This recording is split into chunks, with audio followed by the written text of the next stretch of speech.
Il a vécu 3 siècles. Ferme-moi.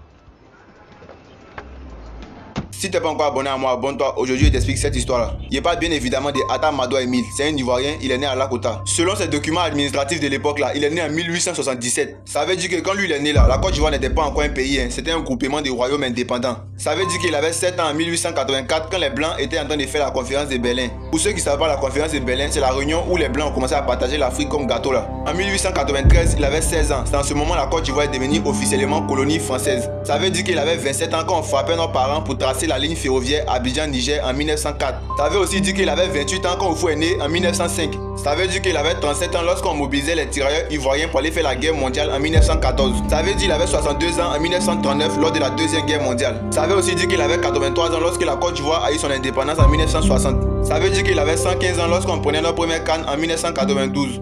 Ça veut dire qu'il avait 116 ans lorsque Oufou est mort en 1993. Ça veut dire qu'il avait 122 ans lors du premier coup d'état militaire orchestré par Général Guéhi en 1999.